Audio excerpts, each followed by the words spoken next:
하나님 아버지, 슬픔이 가득하고 좌절과 절망이 가득한 세상을 살아가고 있습니다.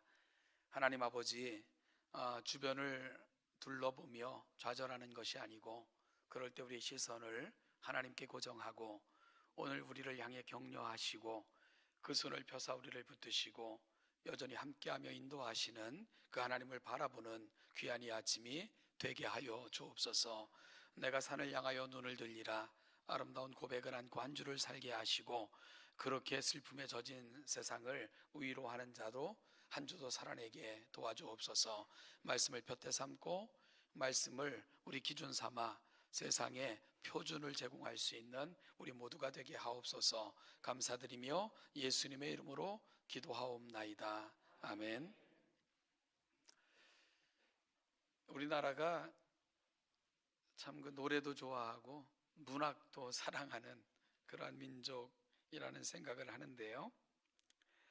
제가 어렸을 때 뭐 이렇게 이 집 저 집 이렇게 뭐 놀러도 가고 방문을 해보면 이렇게 거실에는 책장이 거의 모든 가정에 있었고요. 그 책장에는 꼭 책 몇 질이 꽂혀 있었습니다. 예를 들면 뭐 세계 문학 전집, 세계 백과사전, 세계 위인 전기 같은 것들이 꽂혀 있었습니다. 따라서 당시에는 책을 파는 외판원들 많이 볼 수 있었고요. 어찌 보면 당시에는 외판원들이 어떤 지식의 한 축을 담당했던 그런 사람들이었다는 생각을 해보게 됩니다. 그중 부모님들이 자녀에게 가장 많이 사준 전집이 있다면 단연 세계 우인 전집이 아니었을까 생각합니다. 그 전집을 통해 우리는 세계의 위대한 발자취를 남겼던 사람들을 만날 수 있었습니다. 여러분, 그럼 왜 부모들은 그리도 자녀들에게 세계 위인 전기 전집을 구입해서는 읽히려 했던 것일까요? 심지어 어떤 집은 빚을 내면서까지도 책을 구입하여 비치하여 읽게끔 했던 그런 집도 참 많았습니다. 아마 이유는 거의 대동소이했을 것입니다.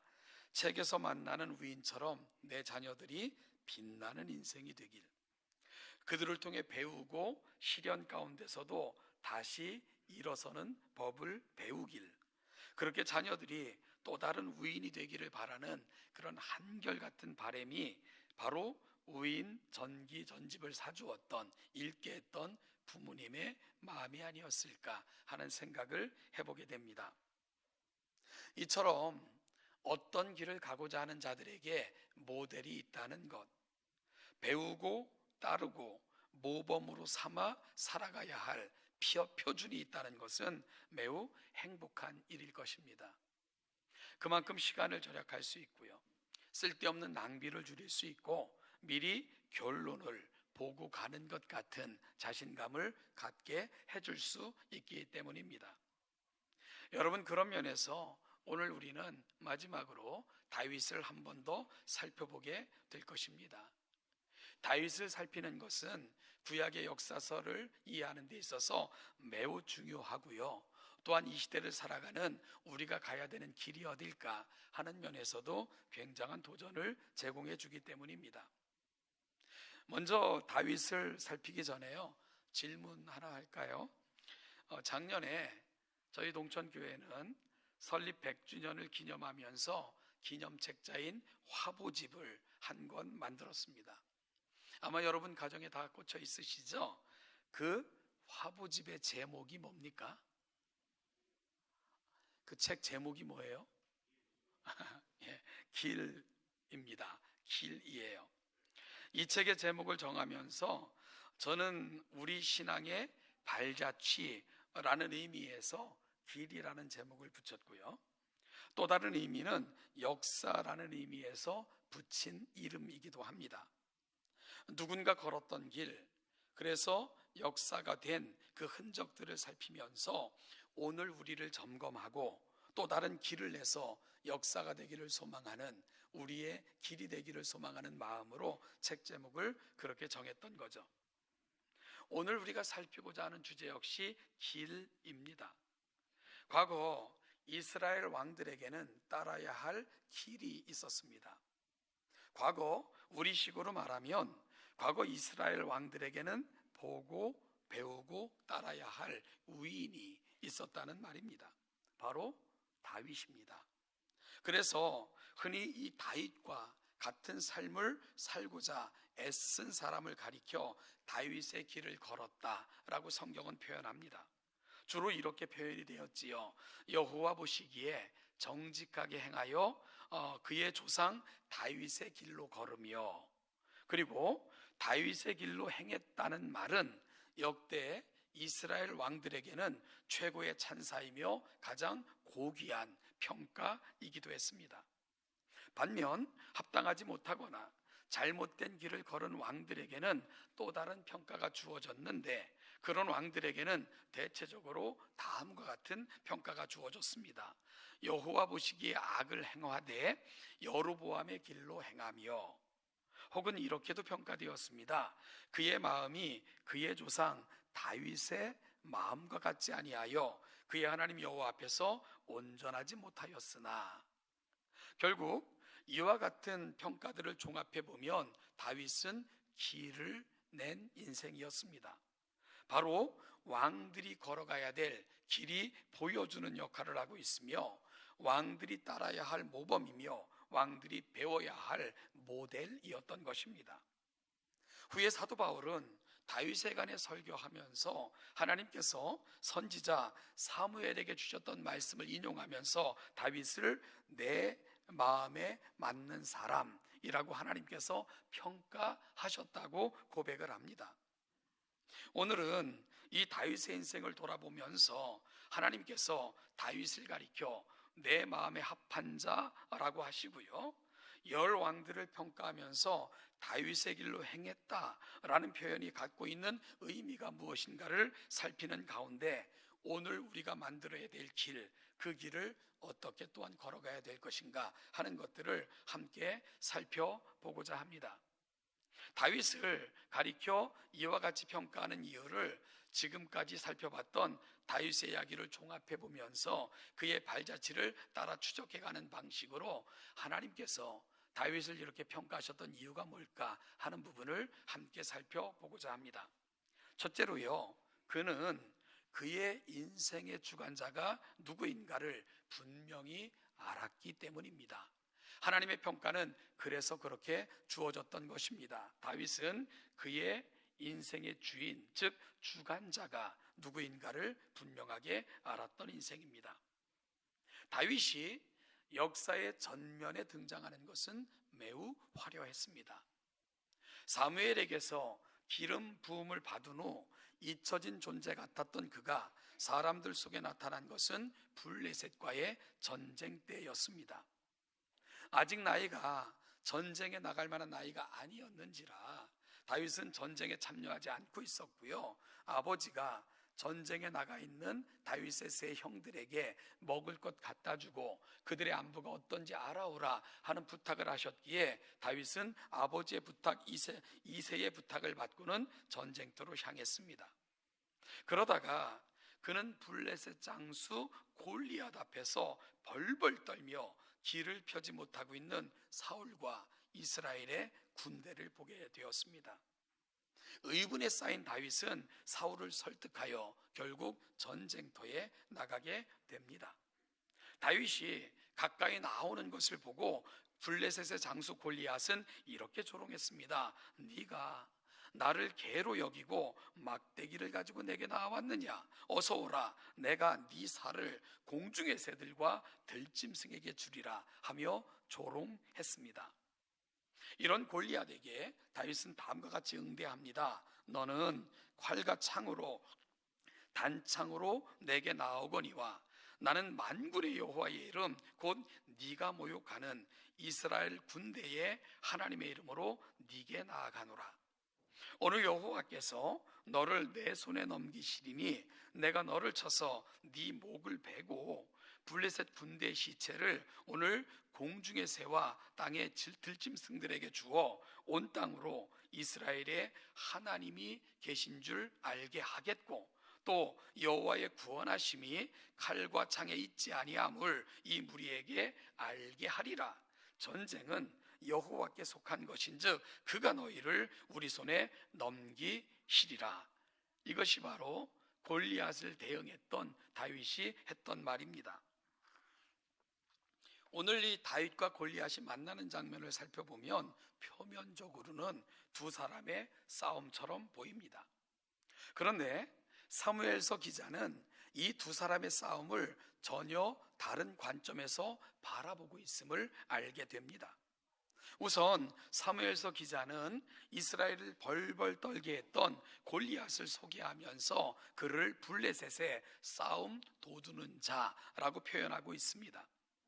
그런데 싸움 도두는 자라는 표현을 대부분의 영어 성경은 챔피언이라는 단어로 번역했습니다.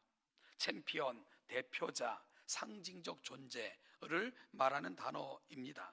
그러니까 블레셋의 대표, 곧 블레셋을 상징하는 인물이 곧 골리앗이었던 것이지요.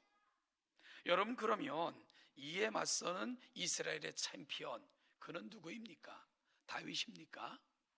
사무엘서 기자는 그것이 아니라는 것을 다윗을 통해서 분명하게 보여주고 있는 것을 보게 됩니다. 다윗은 이것을 분명하게 보여준 인물입니다. 이스라엘의 챔피언, 그리고 내 인생의 챔피언, 그분은 바로 하나님이십니다. 다윗은 그것을 고백하고 있는 거죠. 그래서 이 전쟁은 골리앗과 다윗의 싸움이지만 사무엘서 기자의 눈을 따라가다 보면 이 싸움은 블레셋의 대표인 블레셋의 챔피언인 골리앗과 이스라엘의 대표, 이스라엘의 챔피언이신 하나님의 싸움이 되는 것입니다. 여러분, 다윗이 보여주고자 했던 것이 바로 이것입니다. 이스라엘의 챔피언, 그리고 내 인생의 챔피언, 그분은 바로 하나님이십니다. 이 사실 말입니다. 사랑하는 여러분, 우리가 세상을 살면서 여러 상황 앞에서 때로는 낙심하고 낙담하고 좌절하고 포기하는 그 이유가 무엇일까요? 바로 싸움터에 있었던 사울과 그의 군대처럼 그들의 진정한 챔피언이신 하나님을 바라보지 못하기 때문은 혹시 아닙니까? 여러분, 그러다 보니까 그들의 눈에는 그들 앞을 가로막고 있는 위협하는 거대한 산과 같은 존재 골리앗만 보였던 것입니다. 그러나 그들의 진정한 챔피언이신 하나님을 바라보았던 다윗에게는 골리앗은 그저 단지 인생에서 만나는 한 어려움이었을 뿐입니다. 그리고 이는 그의 챔피언이신 하나님 앞에서는 결코 근심과 두려움과 좌절의 이유가 될 수가 없었지요. 왜냐하면 내 인생의 챔피언, 이스라엘의 챔피언, 그 하나님을 바라보니까 골리앗은 아무것도 아닌 것처럼 취급되었기 때문입니다. 그저 극복해야 될 한 문제였을 뿐입니다. 사랑하는 동정교회 성도 여러분, 여러분은 우리의 챔피언이신 하나님, 그분을 인식하며 바라보며 살고 계십니까? 여러분 곁에서 응원하시고 함께 하시고 승리케 하시는 여러분의 챔피언, 그 하나님을 바로 바라보시며 그 하나님과 함께 동행하심으로 승리하시는 우리 동천의 모든 성도들 되시기를 주님의 이름으로 축복합니다.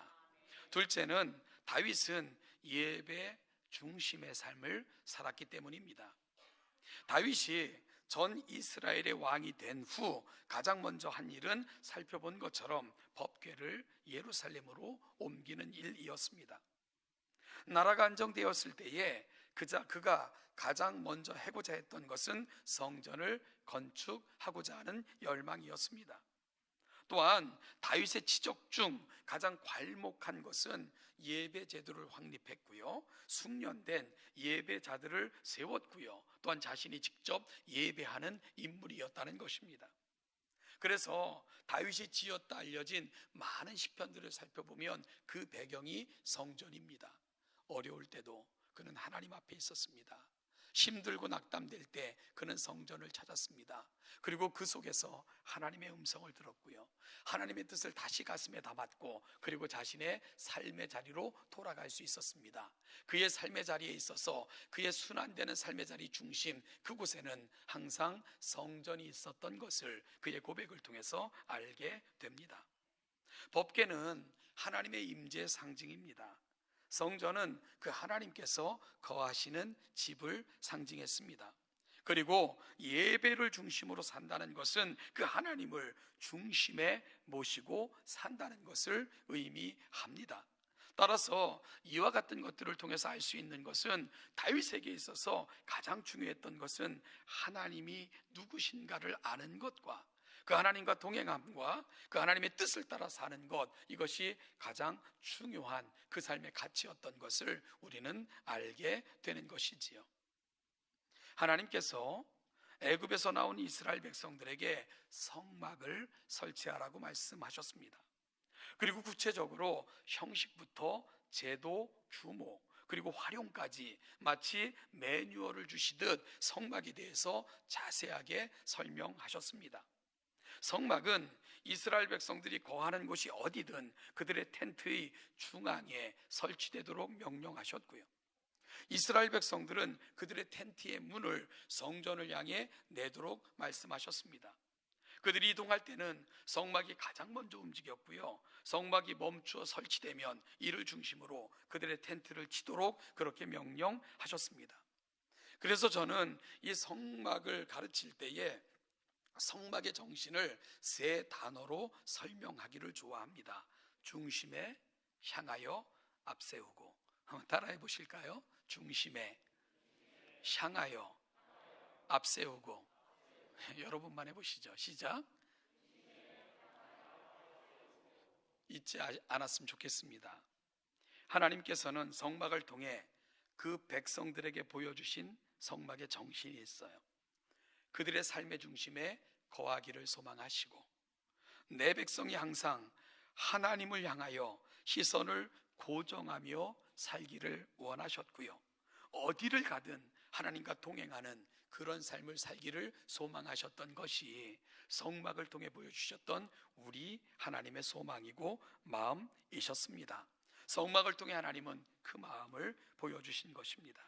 따라서 다윗이 전 이스라엘의 왕이 된 후 가장 먼저 법궤를 예루살렘 성 안으로 옮기고 싶어 했던 것과 성막을 짓고자 하는 열망을 고백한 것은 하나님께서 성막을 통해, 그리고 선지자들을 통해 끊임없이 보여주신 이 하나님의 마음을 알았기 때문입니다. 저는 오늘 이 아침 우리 동천의 성도들의 가슴 속에서도 이 세 단어가 아로 새겨지기를 소망합니다. 중심에, 향하여, 앞세우고. 우리 삶의 중심이 하나님의 성전이 되고, 그 하나님을 향하여 우리 시선을 고정하여 놓치지 않고 어디를 가든 무엇을 하든 하나님을 앞세우고 하나님과 동행하는 그런 복된 삶, 우리 동천의 성도들이 살아가는 삶의 모습 되시기를 주님의 이름으로 축복합니다. 셋째로요, 다윗은 왕이 누군가를 분명히 알았습니다. 즉 자신이 받은 사명이 무엇인가를 분명하게 인식했다는 말입니다. 자신의 위치가 무엇인지, 자신에게 맡겨진 직책이 무엇인지, 내 자리에서 내가 감당해야 될 사명과 역할과 분량과 한계를 분명하게 인식하는 삶, 다윗은 그 삶을 살았다는 거예요. 여러분, 이것들을 인식하지 못하고 인정하지 못하면 그것은 매우 위험해집니다. 오늘 우리가 살아가는 세상이 그렇지 않습니까? 왜 나에게 이런 직책이 주어졌는지, 왜 이런 지위가 주어졌는지, 오늘 내가 서 있는 자리에서 내가 감당해야 될 나의 사명이 무엇인지, 이걸 놓친 사람들 때문에 세상이 얼마나 위험합니까? 세상이 얼마나 어지럽습니까? 세상이 얼마나 복잡합니까? 세상이 얼마나 추합니까? 여러분, 하나님은 누군가에게 지위를 주시고 누군가에게는 어떤 위치에 서게 하시며 어떤 일을 하게 하십니다. 그 의미를 분명히 깨닫는 사람들, 그들이 많아져야 세상은 아름다워지는 것입니다. 그럴 때 세상은 함께 향유된 은혜를 누리게 되는 것입니다. 하나님께서는 이스라엘에게 왕을 허락하시면서 본격적으로 선지자들이 활동하도록 하셨습니다. 특별히 왕 곁에 선지자들을 세워주셨습니다. 여러분이 선지자들이 해야 될 역할이 있었어요. 왕 곁에 서 있는 선지자들, 그들은 두 가지 사실을 감당해야 됐습니다. 첫 번째는 뭐냐 하면, 왕이요, 왕을 세우신 진짜 왕이 계십니다. 이 사실을 놓치시면 안 됩니다 하는 것을 끊임없이 알려주는 것, 선지자의 역할이었습니다. 또 한 가지는, 하나님께서 왕에게 맡기신 백성은 당신의 소유물이 아닙니다. 하나님의 백성입니다. 하나님께서 당신에게 이 직책을 주셔서 잠깐 맡겨놓은 하나님의 자녀들입니다. 하나님 왕이여, 이 사실을 놓치면 안 됩니다. 끊임없이 알려줬던 사람들, 바로 왕 곁에 서 있었던 선지자들이었습니다. 여러분, 이들을 통해서 이스라엘의 왕들은 분명히 알고 깨달아야 됐던 사실이 있는 거죠. 그게 뭐라고요? 나를 왕 삼으신 진짜 왕이 계십니다. 이 사실을 놓치면 안 됐던 거고요. 또 한 가지 뭐라고요? 나에게 위탁하신 백성들은 내 소유물이 아니고 하나님께서 그분의 자녀들을 내게 잠깐 위탁하신 겁니다 하는 사실을 놓치지 말아야 됐던 거죠. 여러분이 이 사실을 놓치게 되는 순간 그들은 자리를 떠나게 되는 것입니다. 마치 사탄이 자리를 떠나 교만이 행하다가 망한 것처럼 이스라엘의 왕들은 그 자리를 떠나 이 사실을 인식하지 못하면 여로보암의 길로 간 그런 결과에 이르고 말았던 것입니다. 이 사실을 놓칠 때에 백성 위에 군림하면서 백성들을 치어짜 자기들의 부와 자기들의 권세를 누리고자 했던 것, 이런 왕들은 하나님 앞에서 합당하게 평가되지 못했던 거죠. 선지자들은 이 사실을 끊임없이 알려준 거예요. 왕이요, 놓치면 안 됩니다. 왕을 왕 삼으신 진짜 왕이신 하나님을 기억하셔야 됩니다. 그 하나님께서 이 백성들을 잠깐 왕에게 위탁하사 내 백성 보호해 달라고 왕 삼으신 것을 왕이여 결코 놓치시면 안 됩니다. 이 사실을 끊임없이 얘기해야 됐죠. 이걸 들은 사람은 다윗의 길로 행한 거고요, 그렇지 못한 사람들은 여로보암의 길로 가버리고 만 것입니다. 사랑하는 여러분, 따라서 왕은 그 하나님의 뜻이 무엇인가를 분명하게 깨닫고 그 백성들 가운데 드러내고 그 백성들을 하나님의 온전한 백성의 은혜를 누리도록 인도하는 것, 그것이 바로 왕된 우리에게 위탁하신 하나님의 명령이고 사명이다 하는 것을 놓치지 않을 때 그들은 하나님 앞에 선한 왕이라 일컬음을 받은 것입니다. 그리고 이것을 보여줬던 사람, 그가 바로 다윗이 되는 것입니다. 오늘 함께 읽은 본문은 다윗의 이러한 모습을 너무나도 잘 보여주고 있습니다. 오늘 사무엘하 22장은 다윗의 통치 말기에 지나왔던 모든 세월을 돌아보며 불렀던 다윗의 노래입니다. 22장은 굉장히 긴 노래이고요, 이 노래는 그의 시편 곳곳에서 다시 인용되고 고백되어지는 것을 여러 시편을 통해서 우리가 확인할 수 있는 그런 본문이기도 합니다. 여러분, 이 사무엘하 22장 전체를 종합해 보면 이런 이야기입니다. 하나님, 나의 나된 것은 하나님의 은혜입니다. 내가 살아온 모든 세월들, 내가 지금까지 누린 모든 것들도 오직 하나님의 은혜입니다. 위태할 때 나를 보호해 주셨고, 원수의 손에서 구해 주셨고, 나의 산성이 되셨고, 피난처가 되셨고, 피할 바위가 되셨고, 원수의 손으로부터 나를 보호하시는 나의 방패가 되어 주셨습니다. 오직 찬송 받으실 이는 하나님 한 분뿐이십니다. 이것이 바로 사무엘하 22장 다윗의 노래가 가고 있는 자리입니다. 다윗은 지나온 모든 세월을 돌아보면서 오직 찬송 받으시리는 만왕의 왕이신 하나님, 당신 한 분뿐이십니다 하는 것을 고백하고 있는 것이지요. 사랑하는 동천교회 성도 여러분, 다윗이 하나님의 마음에 맞았다는 것은 그가 모든 행위에서 완전했다는 뜻은 아닙니다. 열 왕들을 평가하면서 그들이 다윗의 길로 행했다는 것도 모든 면에서 다윗은 완벽했다, 이런 의미를 담고 있는 것도 아닙니다. 그러나 다윗을 바라보실 때 하나님 기뻐하시며 내 마음에 맞는 자라 평가하셨던 것은 다윗은 인생의 챔피언, 이 나라의 챔피언이 누군가를 분명히 알았던 사람이기 때문입니다. 그는 하나님을 중심에 모시고 늘 하나님께 시선을 고정하여 놓치지 않고자 노력했고, 또한 그 하나님을 의지하여 하나님을 중심으로 동행하고자 소망한 갈망을 포기하지 않았던 사람, 그 사람이 다윗이었기 때문입니다. 여러분 자신이 왕이지만 하나님께서 선지자들을 통해서 잘못을 지적하시면 그 자리에 무릎을 꿇고 용서를 구했던 인물이 다윗입니다. 죄가 지적될 때에 그 죄 뒤에 숨지 않았고요, 눈물을 흘리며 침상이 뜰 정도로 회개했고, 그에게 있어서 가장 큰 두려움은 하나님이 내게서 얼굴을 돌리실까, 하나님이 나를 모르신다 하실까, 하나님의 영이 내게서 떠나실까, 이것을 가장 두려워했던 사람, 그가 바로 다윗이었기 때문입니다. 그런 다윗에게 하나님 말씀하시는 거예요. 내 마음에 합한 자라. 그리고 이후에 세워질 왕들에게 다윗을 그 길로 제시하시면서 다윗과 같은 길을 걸어라, 그리고 그런 길을 걸어간 사람들을 다윗의 길로 행했다라고 평가하셨던 것입니다. 다윗의 이야기를 마무리하면서 사랑하는 여러분, 하나님의 사람들이 써내려간 이야기, 그렇게 길이 된 이야기, 오늘 우리 동천교회가 이 길에 서서 이 역사를 만들고 또 다른 누군가에게 보고 배우고 따라야 될 모델이 되는 사람들, 우리 동천교회가 이 이야기를 계속 써내려갈 수 있기를 주님의 이름으로 축복합니다. 여러분의 챔피언이 누구십니까? 우리 삶의 원리가 무엇이어야 될까요? 오늘 나를 이 땅에 내신 진정한 나의 주인은 누구십니까? 확인받고 우리 삶의 자리로 돌아가시는 여러분들 되시기를 축복합니다. 기도하겠습니다. 하나님 아버지, 은혜와 사랑을 감사합니다. 이 아침 우리를 불러 하나님의 말씀 우리에게 전달하시는 그 은혜 가운데 서게 하신 것 너무너무 감사합니다.